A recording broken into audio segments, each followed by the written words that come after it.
Hi there, this is Jonathan Mitchell, the co-founder and co-director of the UKIN Prep. In this very short video, we're going to show you how we helped a student get into one of his top college picks in spite of a relatively low SAT score.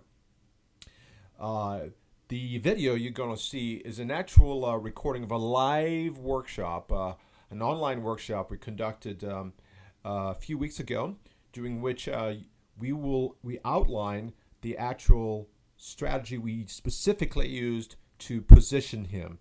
Also, you will actually have a chance to get to meet and see Patrick Young, at least his picture, and he actually showed up as a guest. We had a chance to interview him, ask him a couple questions, and he has at the very tail end some really great insights. You want to really pay careful attention as to what some of the things that your teen can do to really maximize, his odds of admission into his or her top college picks, and of course, improve, your teen's college readiness. So enjoy this short video. Just a little bit of background here. This was Patrick, by the way. This is Patrick Young. Let me see if we can basically get Patrick here to join us here. Let's see if we can do this. Patrick, okay, are you there? Oh, hey, Jonathan. Hey, Patrick, how are you? I'm doing right. How are you? Nice to hear your voice. Well, nice to see you, Melody. Now you never know you were going to be ever called Mr. X in your life, did you? No. There you go. Name. There you go. So here is Patrick, okay. Patrick, okay, in a high school picture. Remember this picture, Patrick? I do. I must say it's a very terrible photo of me. So. No, it's great. Yeah. Well, ladies and gentlemen, San Marino High School is a fiercely competitive public school. And to give you a little bit of background of Patrick, okay, this should encourage parents and students, because very often a lot of students, parents will look at Paloma's case, and let's say they're juniors, and they will go, oh my gosh, it's too late for me. Right. Patrick actually started this process relatively late in the game. It was in August of his senior year. I believe it was around August we started working together. Correct, Patrick? I believe so. Yeah. Okay. So a couple of things. Okay. So you have some background about Patrick. He had a 4.1, okay, 4.1 weighted GPA. By the way, okay, sorry for the misspell again. Okay, guys, that should be a GPA. He scored around in the 2000 range, and as far as the SAT was concerned. His top college pick was Johns Hopkins.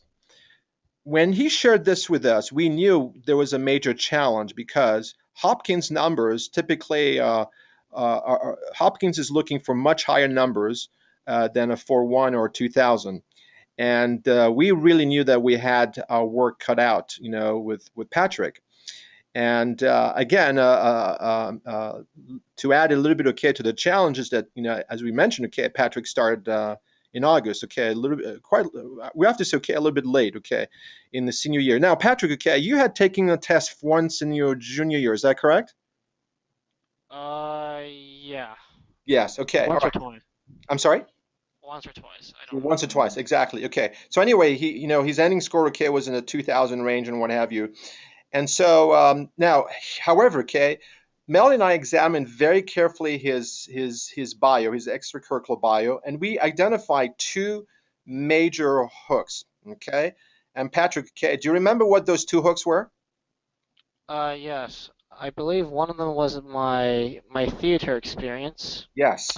In drama, and the other one was, the Caltech experience. Exactly. So the two hooks, ladies and gentlemen, okay, as Patrick alluded to. Hey, by the way, okay, great memory, Patrick. Oh dear, I see a small typo in your slides. Oh, okay. Thank you. Okay. Because he says Caltech twice and both under. Yes. Okay. Oh. That's right. Okay. So, as far as the scientist, okay, Patrick, in essence, had done some research, worked with a Caltech assistant professor. As a matter of fact, why don't you share just very briefly, okay, that summer experience, Patrick? Go ahead, please. Oh, sure. Well, I got recommended by a PhD candidate to work in the chemical engineering department at Caltech, and essentially, I was working there that summer, doing lab work, running test tubes and all that scientific stuff. And then eventually, at the end of the summer, and then I actually continued throughout the fall to work with this professor, and we eventually made a small discovery in his work in his particular study, and it was about yeast and about like just making bubbles and such. But essentially, yeah, that was my accomplishment, my discovery, and that experience was probably my one of my most memorable experiences in high school. Absolutely. Great, great. So that being said, we figured that there were going to be a lot of students applying to Johns Hopkins with very similar summer experiences. Maybe at MIT, Caltech, or whatever schools. So what we decided to really help differentiate him from other candidates that were academically stronger, we positioned Patrick by focusing first on his background in acting slash drama, and then highlighted his summer research project. So basically, Patrick was positioned as like the high school thespian or actor who's also happened to have done summer research with a Caltech professor. Okay, that right off the bat we knew will most likely help differentiate him. And it paid off because Patrick, congratulations again. He got in, and he was admitted to Johns Hopkins, and bingo. Congratulations again. Oh man, why are you using the worst photos of me, Jonathan? That's an awesome It picture. is. It's a great picture. It's very not candid, but still wrong bad angles. That's funny. That's funny. I love your sense of humor, Patrick. Patrick, Oh, by the way, is now doing the summer. During the summer, we've been working with him on his MCAT applications, and has been working okay on his the essays, okay, for the different And it's medical been a schools. pleasure working with him. oh, thank you very much, Melody, Jonathan. Absolutely, Patrick. You just like all the other students, we're being absolutely honored, and just very grateful to have been able to serve you and the multiples of others and hundreds and over 1,000 plus students over these years. So, as we've already introduced, okay, Patrick. By the way, Patrick, if possible, you made a very important point, okay, as far as the importance of summer academic programs. Could you share a little bit that insight? I thought, Mel and I thought that that was a really, really good point you had made. Oh, In other words, about high school students getting involved, I'm saying, in summer, these summer academic programs. oh yeah, sure. So I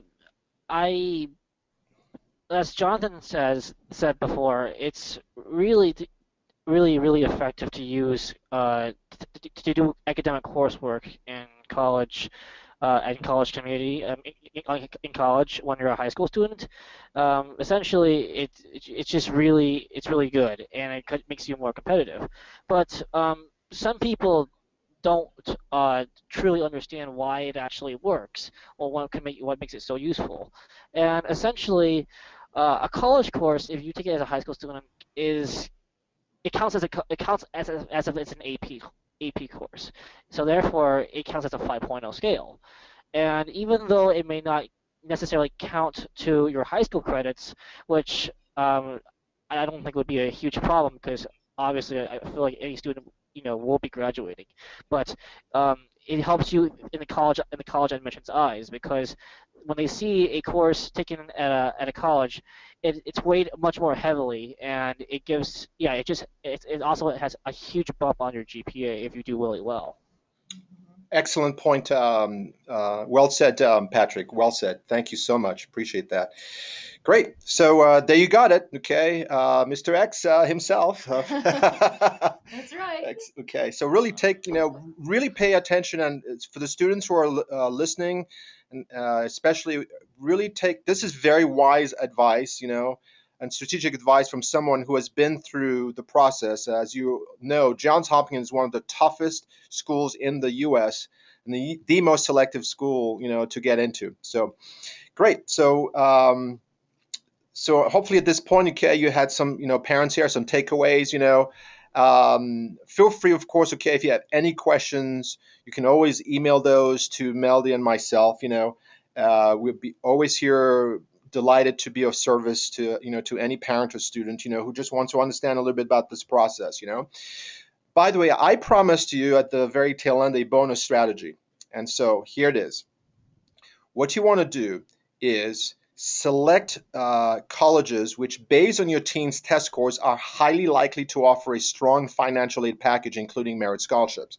So here's the strategy. What you want to do, you want to make sure that your teen identifies schools that will provide scholarships, free money to their top applicants. Okay?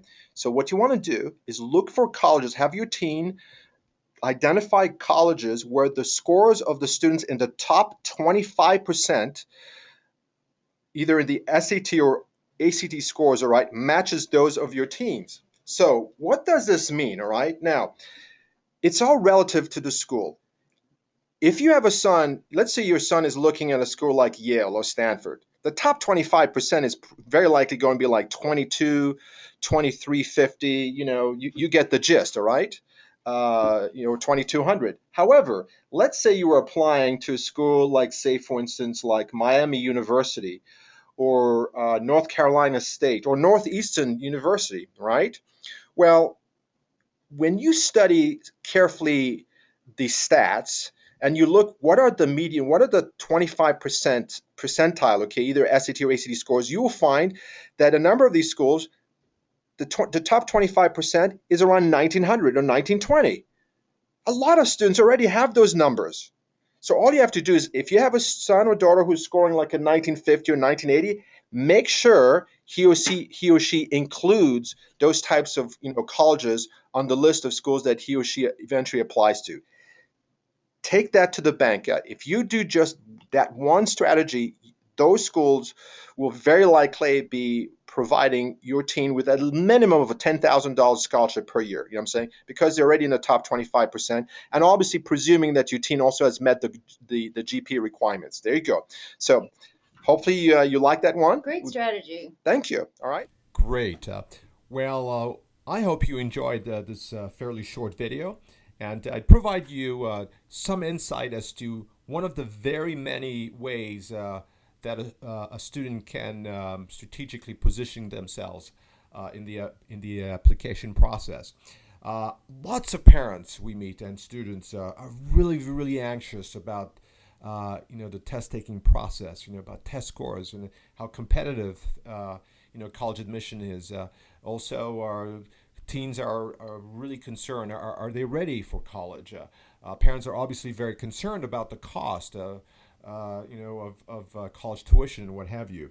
So to that end, we offer you an opportunity, and that is if you would like for us to be able to assess your teen's college readiness and recommend to you, based on the Test Score Maximizer, a strategic test-taking timeline to help maximize your teen's SAT, ACT, and subject test scores, while also optimizing your teen's odds of getting, free money, specifically in the form of merit scholarships, we invite you to schedule your complimentary test prep and college planning 30-minute audit session.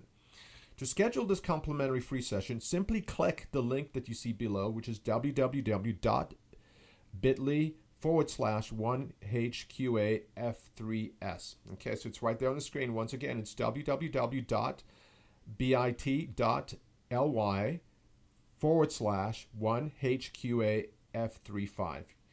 Just simply click the link right there on your screen. And then on the web page, make sure you click the 30-minute call. Click Jonathan and Melody 30-minute call. Then select a date and time that works for your family. Okay? Melody and I really look towards meeting you for, again, this complimentary call. We promise that you are going to get a ton of value from that session. With that being said, God bless. Have a fantastic day, and we look towards connecting very soon with you and your teenager. Take care.